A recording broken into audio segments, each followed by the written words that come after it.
What's going on YouTube? Today we are back with another Let's Try. We're checking out Deluge, Sermon for the Dead.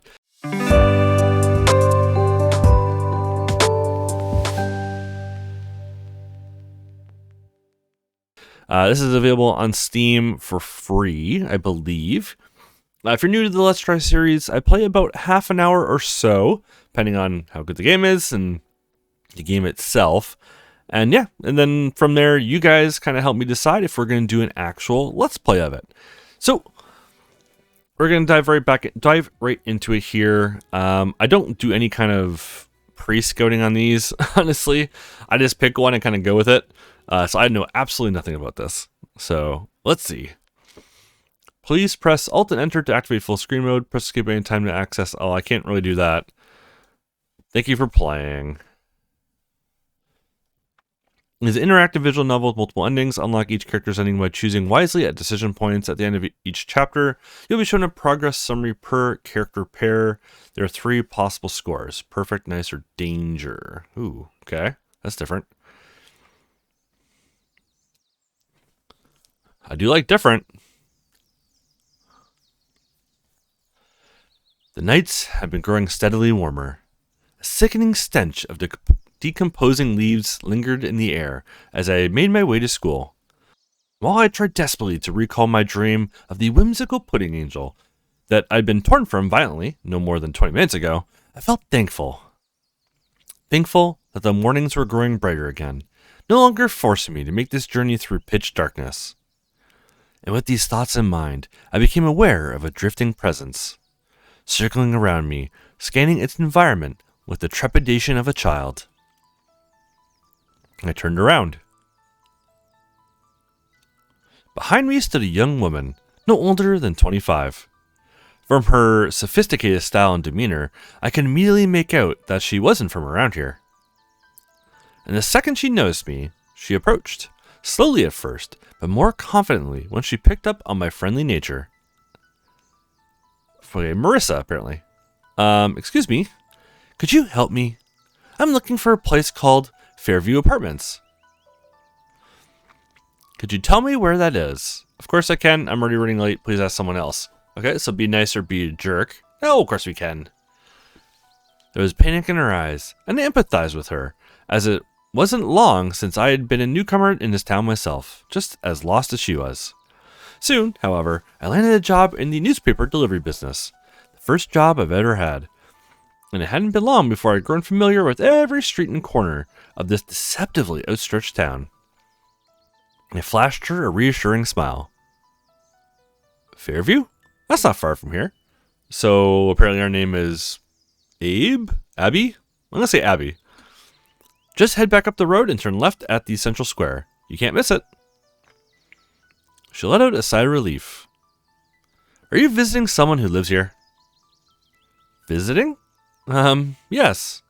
I'm visiting myself. I stared at her in confusion. It's me that lives at Fairview Apartments. I just moved in yesterday afternoon, so I forgot, the fastest way home. She showed me a silver house key. I really thought I wouldn't get lost this time. Her voice turned melancholic. It's not like I'm unfamiliar with these surroundings, you know? I used to live here as a child, till I was about 8 years old, and I've been back to visit a few times since then. But things have changed. The town has expanded. She stood there for a second, reminiscing, her fluttering blonde hair shining in the early morning sun. Anyway, I need to go home now. I'm not really sure. She smiled. I'll see you around. See ya. And then she disappeared, just as cautiously as she arrived. With increased speed, I continued towards school, fearing that this short delay would once more reinforce my persistent reputation of hardiness. God, I hate that. I was always one of those people who are super strict about their being late. We have an intro, which is interesting. You don't see that too often. Hopefully I can show it all. Deluge, sermon for the dead. All right.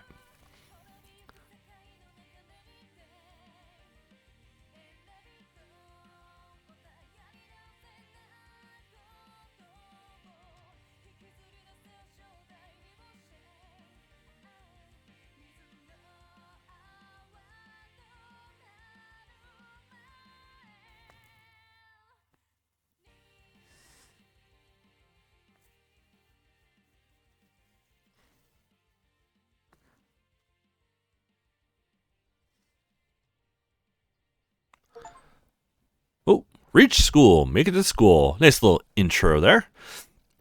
By the time I reached the ever-cramped office of the Sunday Abbot, I was fully out of breath. Ina, our ever-punctual editor-in-chief, sat waiting on me. There you are. Your irresponsibility never ceases to amaze me.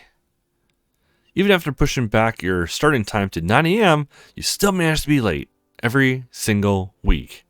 Sometimes, I wonder if there's even a point. I interrupted her. What about Mai? She isn't even here yet. But, I'd already begun opening the countless boxes that had been dumped haphazardly across the room. Well, at least you're not delaying the dispersal of any important headlines. You've appeared to hit a dull news season.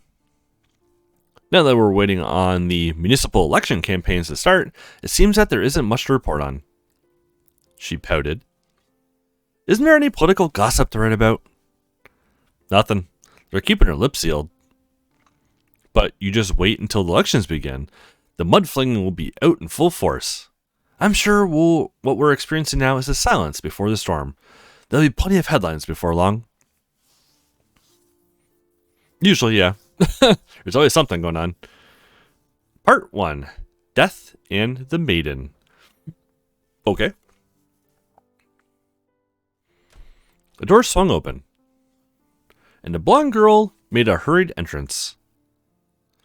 Time for work. Let's do our best today. There. That's an attitude you can learn from. But she was 20 minutes late. Ignoring my comment, had begun leafing through this week's edition of the Sunday Abbot. Cool, Ina. Your piece on the arched marble moth made it to the front page. Who would have thought? Shut up, babe. Ever since Mai's addition to the delivery team, we had worked out ways to distribute the paper as efficiently as possible, more than halving my regular working hours in the process. And although it was pleasant to free up some time on the weekends, the change had instantly presented Ina the opportunity to slash my already meager wages. I couldn't deny that I was facing a personal financial crisis. Come on, we'll do the tenement buildings together, and then after that we could split up and do the rest of the town. Okay. Lots of little animation. After loading our delivery cart with 3 boxes of papers, we made our way into the direction of town. The area beyond the school was sparsely developed, with only a few mansions rising up from behind spiked gates, each surrounded by acres of woodland. While I pulled the cart, I looked over the subscription directory, stopping at irregular intervals to deliver a paper to at a house we passed by. Can you smell it? Nature is blossoming. This hardly feels like work, now the spring is in the air. Work smells like work, no way to hide it. The scent of fresh printing ink may seem nice at first, but at the end of the day, I always have difficulty washing it from my hands. And then it will smell like I'm hot off the press, far into Sunday afternoon. Mai smirked. That's how it is, isn't it? But to be honest, I really don't mind the smell. The ink we use has an earthy scent that pairs well with floral perfume. Mai, when did you become so metropolitan? She blushed. Don't tease me. Not much later, we arrived at a large residence. Out in the yard, I detected an eager face, clearly awaiting our arrival. There you are, kids. Fashionably late as always. Let me read the garbage you're disseminating today. Though not unfriendly, Councilman Leopold, the town's disgraced marquis, always held a close eye on our attempts at journalism. It wasn't long since he himself had been the subject of countless headlines, publicizing his dealings with the seedy underworld. But recently, Leopold appeared to have cleaned up his act. There you go. Grrr. Grumbling appreciatively, he browsed through the newspaper. Nothing written about you today? Leopold smiled. No, it seems like Ina has retained her decorum. I don't mind your paper reporting the news, you see. But it's when the line between the public and private sphere blurs that I have my reservations about her journalism. It isn't easy being a public figure. It becomes so much harder to indulge when everyone's watching you. You slip up once, make one tiny mistake, and it's magnified 1,000-fold. I nodded compassionately. It's a lonesome endeavor. Do you know what my party has done to me for the upcoming elections? No. They lowered me to 11th place on the ballot, just out of spite, over things that happened in the past. 11th place? What does that mean? It means the end of my political career, that is. My party, AIR, was to say, only holds 8 seats in the town council, so I have exactly 0 chance of returning to my old position next year. Maybe if you campaign really hard. Forget about it. It's political homicide. He scowled. Just think of all the free time you'll have. I might need it. To make matters worse, my deadbeat son's returning home this year after dropping out of university. He was majoring in German Romantic Theater, something equally useless. But even that turned out too demanding for him. Now he can't find a job for the life of him. Can't you kids put him to work delivering newspapers? Not really. I think our team is pretty much complete. He chuckled.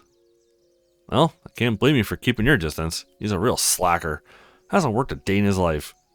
And still, he'd be the type to consider himself too good for this kind of work. I jumped up. No one's too good to deliver the Sunday Abbot. Never mind. Bernard is his name. You might catch him loitering around town. I hope to have him off my hands soon. We said goodbye to the grumbling Marquis and made our way to the edge of town, where a working-class district lay that was littered with council houses. Oh, puppy! We were welcomed by a loud bark. Good morning, Fyrus? Fyrus. Sure. You're up early. Fyrus here had just been helping me on Saturdays by pulling the cart and protecting me against danger. She reached out to give the dog a pat on the head. But instantly, the dog lunged at her and sank its teeth deep into her arm. Oh no! Pup attack! Fyrus, that hurt! Recklessly, the dog retreated. Please be more careful, Fyrus. You don't have time to play. Pup attack!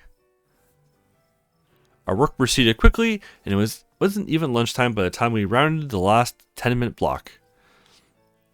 The dog followed us at a safe distance. We're doing great. Fyrus and I will take the cart and finish off the remaining suburbs. We should have enough papers left to cover the city center. Are you sure you'll be safe? Don't worry. I have Fyrus by my side. That's what I was worried about. I thanked Mai, and we went each our own way. Okay. Pretty slow start. Abbotsford town center isn't large. As I made my way from letterbox to letterbox, I thought to myself that Mai had truly drawn the shortest straw by agreeing to cover the suburbs. Mai, however, appeared to derive a lot more satisfaction from the work than I did, so it seemed fair that she would take on the lion's share of the workload. Suddenly, I picked up a distinct laughter. Look, it's Abe, always the bearer of glad tidings. I glanced in the direction of the sound and made out 2 girls, both of whom attended my high school. This is Naomi. You may know her. She's on the swim team. Okay, so that's Rika. Naomi acknowledged me with a curt nod of her head. So, what are you girls doing here? Church isn't until tomorrow, right? Of course it isn't, but we're helping with the preparations for the Sunday service. We're here to do some routine maintenance on the church properties. Can't the church afford to hire specialists for that kind of work? It's just reoccurring tasks. Old buildings require a lot of upkeep. It's true. But please follow me. I want you to look at something. Okay. What the hell is that? As I followed the girls through the main entrance into the nave of the church, I could hear soothing tones seeping in through the walls. That's the boys' choir. They're practicing in the auditorium. I hope you don't mind the sound. She beckoned me onward. I always have the music off for these kinds of things, or like really low, just because I don't want to get these videos copyrighted. It just makes it easier. It makes it a lot safer for me. Try to keep the sound effects up though. We headed down a short staircase and through a narrow corridor that led into a crypt that was situated directly underneath the church. In the faint light, I could make out the walls. They were covered with engravings that appeared worn and faded, as though they had once been exposed to the elements. Rika pointed upward. There should be a light bulb above that door, but it isn't working anymore. Are you tall enough to look behind there? I stretched myself to see over the casing of the door, where I could barely discern a small light socket. I could probably reach it, but it's pretty high up. Can't you just use a stepladder? Naomi giggled. I mean, we could, but just think of all the spiders that live up there. Please help us, now that you're here anyway. I reached over the door with my hand until I felt the smooth surface of an incandescent bulb. Carefully, I unscrewed it, setting a stream of fine dust pouring downward over my clothes. The bulb came loose. I stepped down and held it to Rika's ear, shaking it so that a rattling sound became clearly audible. A burnt-out bulb, just as I thought. But don't worry. She dug around her uniform pocket. We brought a new one. This one uses advanced light-emitting diode technology.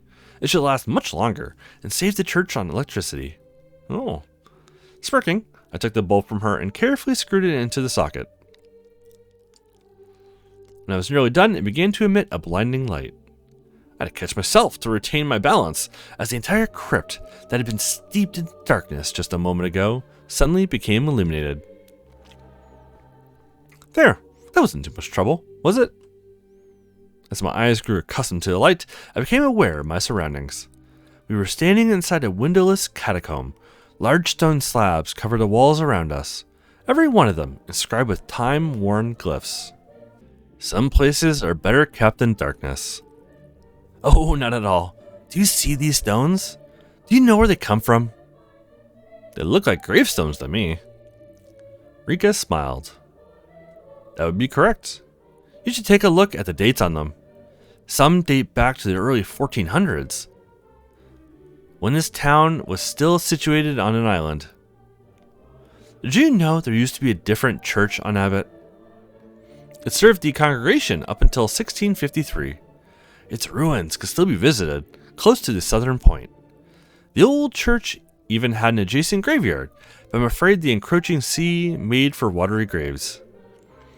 And the sea water ate at the foundations of the church, rotting away the wood and making the stone walls tilt over threateningly.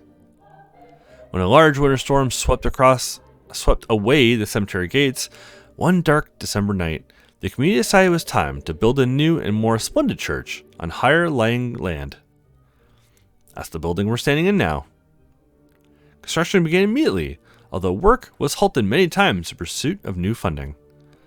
All building supplies had to be transported from the mainland, and when funds ran out, many stones were taken from the old church to continue the project. After 40 years of construction, the new church was completed, and her place of worship was moved to this new location. The dead, however, stayed behind in their old cemetery.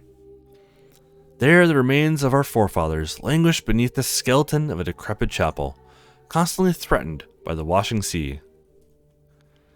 And the Reverend Kuiper, my great forefather, decided that something was to be done. Now that work on the new church was finished, the villagers commenced with the process of moving the dead to the new location. They began with the graves that were in immediate danger of being swallowed by the sea. But, as you can imagine, It was unpleasant work. No one found joy in digging up old bones. And the graveyard relocation project grew into an effort that spanned multiple centuries, often lying still for decades. It wasn't until the beginning of the 20th century that the last of the graves were moved to dry land. Rika glared at us ominously, her ink-black hair glistening in the virgin lamplight. But even then, they say at least a few graves must have been overlooked, their contents swept into the endless depths of the ocean. Huh. Oh, Abe, I apologize. I've been keeping you from your work, and to think that it's almost lunchtime. Won't you have lunch with us? Naomi has packed sandwiches. Ooh. Come on, Naomi. After our hard work, I say we've deserved a break. We'll finish decorating in the afternoon. So that's what this is about? We climbed back up the stairs and settled among the pews. I made these at home. Please let us share them together. Oh, but you didn't have other plans for lunch? I shook my head. Usually, I don't even get around to eating on days like these. Naomi handed me a sandwich. So, how have you been doing? Are you fully prepared for finals? I grumbled a reply. Oh, and I haven't received your submission form for Easter break yet. Could you hurry up and fill one out? We're running short on applicants. I looked up from my sandwich. Easter break? Haven't you seen the notices at school? It's our yearly outing, where we stay at the beach for a few days, and as a last escapement before finals start. We'll hold nightly study sessions, but mainly it'll be a carefree vacation. Naomi and I are on the organizing committee together. Rika took out a small form from her purse. Please fill this out as fast as you can. We wouldn't want you to miss Easter break. Let me know if you think of anyone else who would be interested in attending. As registration is low this year, anyone is welcome, not just graduating students. I'd love to. It doesn't sound like my cup of tea. Yeah, might as well. I like breaks. I knew you would. Please fill this out and hand it to me at the earliest possible convenience. I accepted the form, slipping it into my pocket thoughtlessly. I hope you own a pair of swimming trunks. I do. I got some really long Coors Light ones.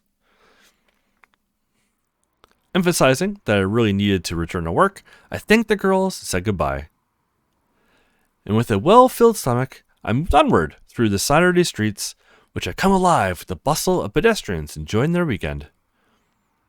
But I couldn't deny that my conversation with Rika, geez, it's not Final Fantasy X.